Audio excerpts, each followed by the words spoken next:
जरा सोचो, कोई तुम्हें एक कमरे में बंद करके तुम्हारी जान के पीछे पड़ा हो, और ये कौन है और ऐसा क्यों कर रहा है तुम कुछ नहीं जानते। चलिए सुनते हैं हमारी आज की कहानी। कहानी की शुरुआत होती है रायन नाम के एक बिजनेसमैन से, जो एक खाली कमरे में कुर्सी से बंधा हुआ था। अचानक रायन की आंख खुली तो उसने देखा कि उसे जंजीरों से बांधकर कैद किया गया था। उसने जैसे तैसे जंजीरें खोली और वहाँ मौजूद एक छोटी सी खिड़की से बाहर देखा, पर आसपास कोई नहीं था। फिर उसने अपना फोन निकाला और तभी उसे अपने दोस्त ब्रूस की कॉल आई। ब्रूस ने कहा कि उसे भी किसी ने अगवा कर लिया है और अब किडनैपर्स उससे फिरौती की मांग कर रहे हैं। रायन ने पूछा, भाई तू है कहाँ? तो ब्रूस ने बिल्कुल वैसे ही कमरे का जिक्र किया जिसमें रायन बंद था। अब रायन जोर जोर से चिल्लाने लगा कि मुझे बाहर निकालो, लेकिन इसका कोई फायदा नहीं हुआ। तभी ब्रूस के दर्द से चिल्लाने की आवाज आई और वो कह रहा था कि वो जल रहा है। अचानक एक जोरदार धमाका हुआ और रायन समझ गया कि ब्रूस अब इस दुनिया में नहीं रहा। इससे रायन काफी घबरा गया और बाहर जाने के लिए चिल्लाने लगा।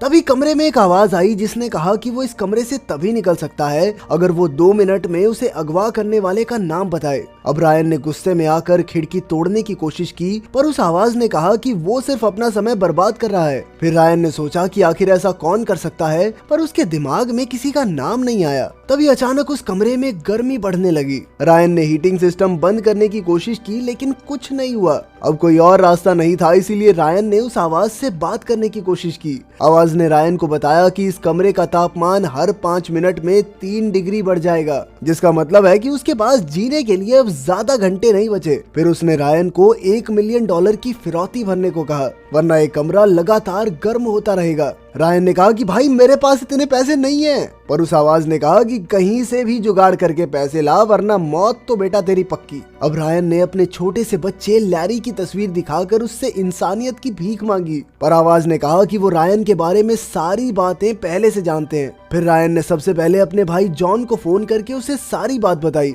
और उसे मदद करने को कहा, पर जॉन उससे बहुत नाराज था क्योंकि रायन ने काफी समय से उससे बात नहीं की थी। खैर फिर भी वो रायन की मदद के लिए राजी हो गया। उसने रायन को अपना फोन ऑन रखने को कहा ताकि उसकी टीम रायन के फोन की लोकेशन ट्रैक करके उस तक जल्दी से जल्दी पहुंच सके। इसके बाद कमरे की आवाज ने रायन से पूछा कि क्या सच में उसे लगता है कि उसका भाई उसे बचाने आएगा। तब रायन ने अपनी $10,000 की घड़ी निकाली जो उसके पिता ने उसे तोहफे में दी थी और इसके बदले बाहर जाने की मांग की, मगर उस आवाज ने रायन को घड़ी चकनाचूर करने का ऑर्डर दिया। रायन को उसकी बात माननी पड़ी और फिर उसने अपनी पत्नी एना को फोन किया और उससे कहा कि बैंक में पड़े सारे पैसे एक अकाउंट में ट्रांसफर कर दो। उसने एना के किसी सवाल का जवाब नहीं दिया, लेकिन फिर भी एना ने पैसे भेज दिए। फिर रायन ने अपनी माँ को फोन किया, पर उन्होंने भी कहा कि सिर्फ जरूरत की टाइम पे मम्मी की याद आती है ना? इस पर रायन को गुस्सा आ गया और उसने कहा कि हर महीने चेक भेजता तो हूँ तुम्हें, पर उसकी माँ कहने लगी तू तो रहने दे, तेरा भाई जॉन तुझसे काफी बेहतर है। चाहे वो पैसे कम कमाता हो, लेकिन अपनी माँ की खोज खबर तो ले लेता है।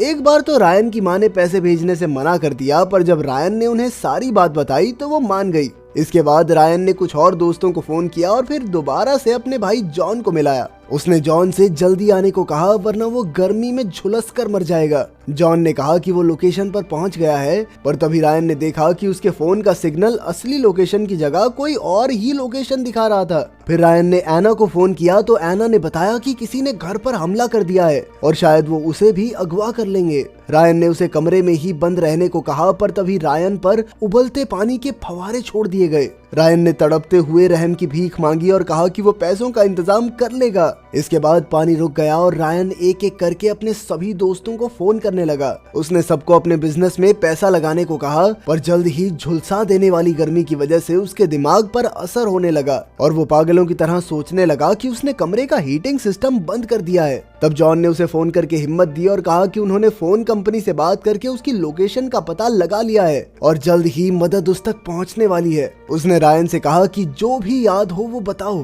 रायन ने कहा कि वो होटल से निकलकर अपनी गाड़ी में बैठा और अचानक उस पर किसी ने हमला कर दिया। तभी रायन को उसके एक दोस्त का फोन आया जो उसके बिजनेस में $2 लाख लगाना चाहता था। रायन ने तुरंत उससे पैसे लेके किडनैपर के बताए हुए अकाउंट में भेज दिए और हीटिंग सिस्टम बंद करने को कहा, पर आवाज ने कहा कि उसे सिर्फ अपने पैसों से फिरौती देनी थी। असल में किडनैपर जानता था कि रायन के पास अपने ही $4 मिलियन थे, पर उसने अपने पैसे ना देकर बाकी लोगों से पैसे मांगे, इसीलिए उसने रायन को बाहर निकालने से मना कर दिया। अब रायन ने गिड़गिड़ाकर एक और मौके की भीख मांगी। आवाज ने उसे आखिरी मौका देकर कहा कि उसे 5 मिनट के अंदर पूरे $4 मिलियन ट्रांसफर करने होंगे।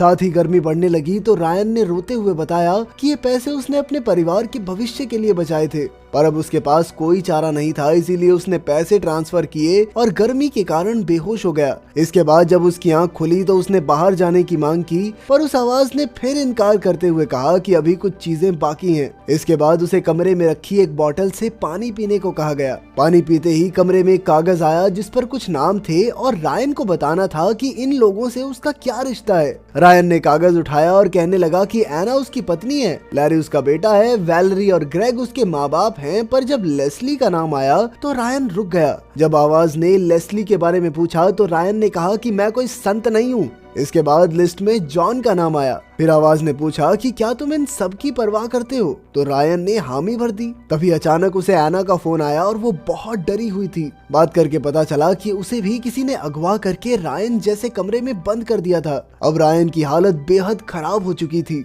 तब एना को कमरे की आवाज सुनाई दी और एना ने पूछा कि ये कौन है, तो आवाज ने कहा कि इसका जवाब रायन ही देगा। फिर आवाज ने रायन पर दबाव बनाया कि अगर वो सबको अपनी असली सच्चाई बता दे तो वो खुद की और अपनी पत्नी की जान बचा सकता है। रायन ने शुरुआत की कि मेरा नाम रायन है, तो आवाज ने पूछा कि क्या तुम्हारा यही एक नाम है। रायन ने जब हाँ कह दिया तो अचानक हीटिंग सिस्टम फिर से चल पड़ा। तब रायन ने खुलासा किया कि आज तक उसने कई अलग अलग नाम बदलकर लोगों को बेवकूफ बनाकर उसके बिजनेस में इन्वेस्ट करवाया है। इसके बाद रायन को कमरे में रखा गया एक डिब्बा खोलना था। रायन ने उसे खोला तो उसमें एक इंसान की कटी हुई उंगली थी जिस पर एक खास अंगूठी थी। तभी रायन को एक लड़की की आवाज सुनाई दी और वो समझ गया कि ये लेस्ली है। लेस्ली ने कहा कि इन लोगों ने मेरी उंगली काट दी है। अब आवाज ने रायन पर दबाव बनाकर लेस्ली को सारी सच्चाई बताने को कहा। आखिरकार रायन ने खुलासा किया कि उसने सिर्फ पैसों के लिए ही लेस्ली से शादी की थी और ऐसा वो कई औरतों के साथ कर चुका है। उसे लेस्ली से कोई लगाव नहीं था।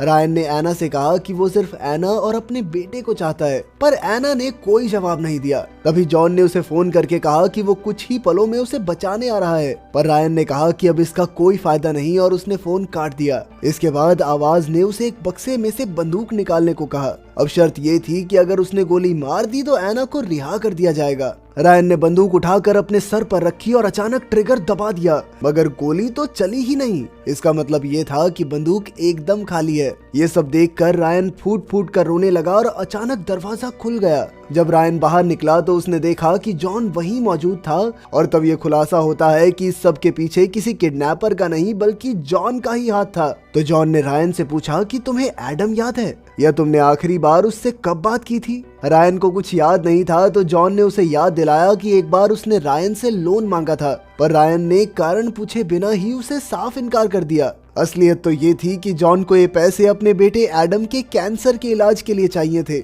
रायन कहने लगा कि मुझे नहीं पता था भाई इस बारे में। जॉन आज तक रायन के सभी झूठों को सच मानता रहा, पर जब उसे पता चला कि रायन ने इतने सारे पैसे छिपा कर रखे हैं और लेस्ली से पैसों के लिए झूठी शादी तक किए बैठा है, तो उसे यकीन ही नहीं हुआ कि रायन इतना बड़ा दोगला इंसान है। अब रायन ने उल्टा जॉन पर ब्रूस और एना को मारने का इल्जाम लगाया। तब जॉन ने खुलासा किया कि वो सब इस प्लान का हिस्सा थे।